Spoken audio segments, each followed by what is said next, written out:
Olá, gente, tudo bom? Aqui é a Rafa Fustan e o cinema de terça-feira, exatamente de carnaval, foi para assistir o novo filme que está em pré-estreia aqui no Rio de Janeiro, do Cillian Murphy, um ator que eu adoro. E tem produção do Matt Damon e do Ben Affleck, dois caras que eu também sou fã.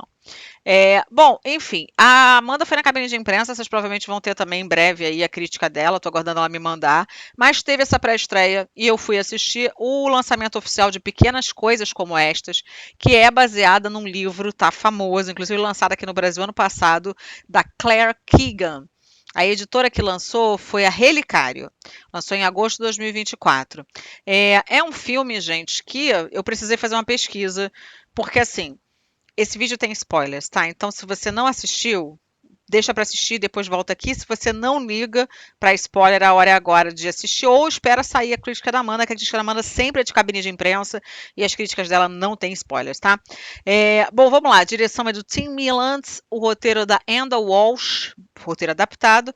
Tem 1h38 de filme.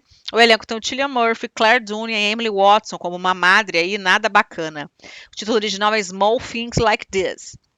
A sinopse diz a seguinte: ambientada em 1985, Pequenas Coisas Como Estas narra a história de Bill Furlong, vivido por Cillian Murphy, um vendedor de carvão em uma pequena cidade irlandesa dominada pela influência da Igreja Católica. Às vésperas do Natal, Bill faz uma descoberta chocante ao encontrar uma mulher aprisionada em um galpão de carvão. Vítima de punições impostas pela Lavanderia Madalena, onde a igreja mantinha aquelas que eram consideradas fora do padrão, esse encontro provoca um conflito interno profundo em Bill, que se vê dividido entre a emoção e a moralidade. À medida que os segredos obscuros da cidade começam a emergir, Bill confronta suas próprias memórias de infância, repletas de pobreza e anseios não realizados. Enquanto se lembra do Natal em que ganhou uma simples bolsa de água quente em vez do desejado quebra-cabeça, ele se questiona sobre o que significa realmente a bondade e a compaixão em um mundo marcado pelo silêncio e pela opressão. Em uma jornada de autodescoberta, Bill se vê desafiada a agir e lutar por justiça, redefinindo o verdadeiro espírito natalino em meio a revelações dolorosas. Vamos começar do começo. Essa sinopse que eu li é do site do Adoro Cinema. É bem parecida com a sinopse que eu recebi da assessoria. Porém, entretanto, todavia, não é esta sinopse que consta nos sites como ingresso.com ou no próprio site da Cinecista, onde eu assisti o filme hoje. Por que eu estou dizendo isso? Porque não é todo mundo que sabe o que é uma lavanderia Madalena. O filme não deixa claro o que está acontecendo ali. Se essa é a intenção, vocês conseguiram direitinho, porque assim, meu pai e minha mãe tiveram muita dificuldade em entender o que era um personagem, o que era o outro, e principalmente o que acontecia dentro daquele convento.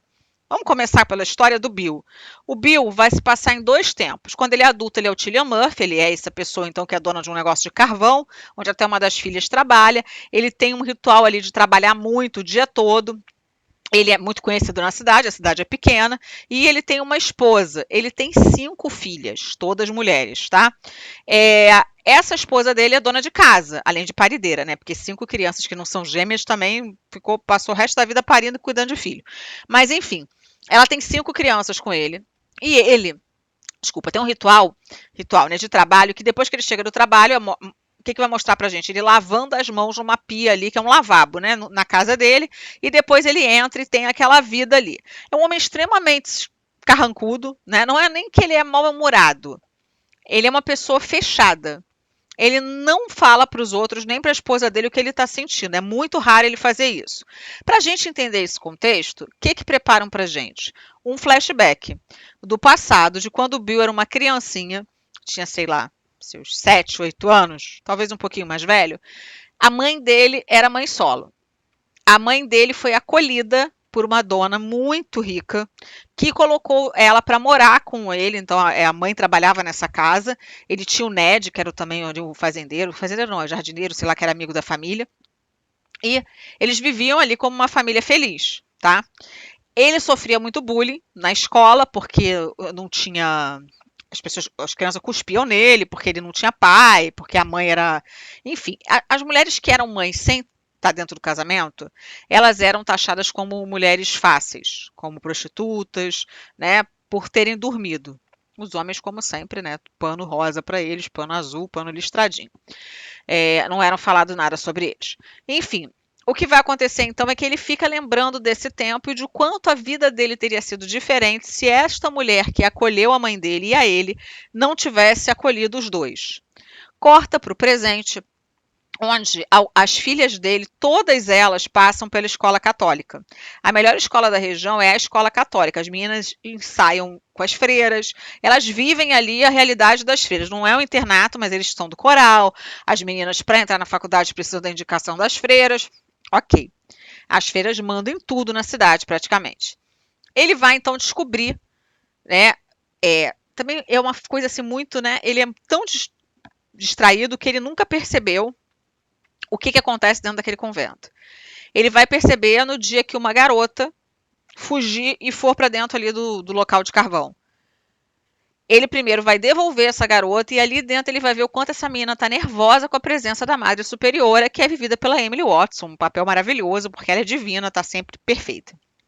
Bom, o que acontece ali dentro, eu vou contar para vocês, porque aí não é mostrado no filme. Então vamos lá. O que eram essas lavanderias? Inclusive tem um filme As Madalenas que eu não cheguei a assistir, As Madeleines, sei lá, que é de 2002, mas eu não cheguei a assistir, tá? Então, Asilo de Madalena, o que era isso? Os asilos de Madalena eram instituições que existiram entre o século XVIII, e o final do século XX, e eram ostensivamente chamadas de casas de mulheres perdidas. Esses locais operaram por toda a Europa e América do Norte durante a grande parte do século XIX e até o final do século XX. E abrigavam mulheres com deficiência física e mental, rebeldes, mães solteiras e suas filhas, vítimas de estupro e aquelas que se acreditava possuir caráter duvidoso, como as prostitutas. O primeiro asilo foi fundado em 1765 por Arabella Denny na capital da Irlanda, Dublin. Na Leeson Street, não, desculpa, é Leeson Street, desculpa. A instituição recebeu o nome inspirado em Santa Maria Madalena, que, segundo a compreensão católica, se arrependeu de seus pecados e se tornou uma das mais fiéis seguidoras de Jesus Cristo. Inicialmente, a missão dos asilos era reabilitar as mulheres de volta à sociedade, mas no início do século XX, as casas se tornaram punitivas e parecidas com uma prisão. Na maioria dos asilos, as internas eram obrigadas a realizar intensos trabalhos físicos, incluindo trabalhos na lavanderia e de costura. Elas suportavam um regime diário que incluía longos períodos de oração e silêncio forçado. Na Irlanda, tais asilos eram conhecidos como lavanderias de Madalena. Estima-se que cerca de 30 mil mulheres passaram por essas instituições apenas na Irlanda. O último asilo de Madalena foi em Waterford, que encerrou suas atividades em 25 de setembro de 1996. Tem pouco tempo. Em 2011, a Comissão da ONU contra a Tortura solicitou ao governo irlandês que instaurasse inquérito para investigar as denúncias de maus tratos. Em fevereiro de 2013, o primeiro-ministro Enda Kenny apresentou desculpas em nome do governo irlandês às milhares de mulheres que foram internadas e forçadas a trabalhar nessas instituições. O relatório confirma que o governo irlandês foi conivente com o trabalho escravo e foi responsável pelo envio de ao menos um quarto das mulheres dessas lavanderias. O filme The Madeleine Sisters, de 2002, é inspirado na rotina das mulheres que viviam nessas instituições. Estão vendo? Nada disso é explicado no filme.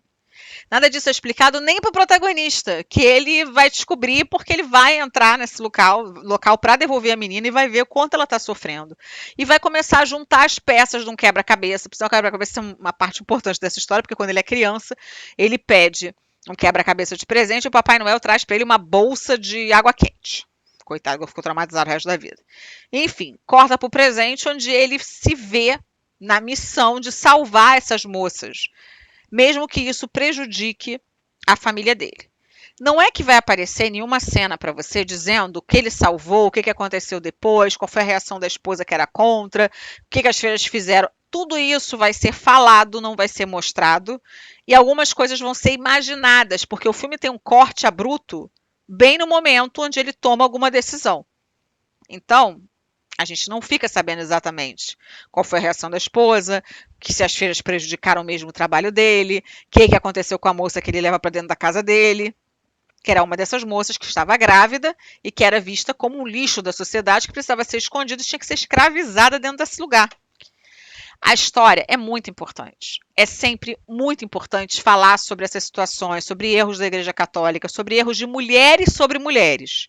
Mas talvez a escolha dessa história, com um ponto de vista masculino, tentando entender as agruras que se passam com mulheres, que ainda que ele entenda que aquele poderia ter sido o futuro, o passado, né? Enfim, da mãe dele, se não tivesse sido salvo pela outra senhora rica, ainda assim, a gente não entende, a gente percebe que ele não é a pessoa adequada para se colocar nessa situação por ser um homem. Não é só por ser pai que ele vai entender aquela situação. Porque ele não tem ali, né, aquela carga emocional de mulher. Então, acaba que o drama dele, tudo que ele passou, que a mulher dele fala, é muito pequeno, porque ele foi acolhido, ele teve amor naquela casa. Então, o que ele passou depois que não é mostrado? Porque tem uma fala dessa antes deles deitarem. Enfim, é um filme ruim? Absolutamente não. O Cillian Murphy é um grande ator. Eu acho que essa parte toda escura da tela, aquele jeito frio o tempo todo, a preparação para ele entrar no local, para ele fazer as descobertas, para ele começar a ligar os pontos e perceber que aquilo ali não era um ambiente bacana, que aquilo ali era mais para uma prisão do que um local de acolhimento. Tudo isso é muito bem feito. Só que faltam algumas informações para as pessoas que não conhecem a história e para quem gosta de finais fechados, mais explicativos, vai ficar devendo, porque não vai ter, tá? É isso. A minha nota para esse filme é de que ele é bom, eu gostei, mas eu esperava ter amado. Eu vou ficando por aqui. Um beijo grande e até o próximo vídeo, pessoal. Tchau.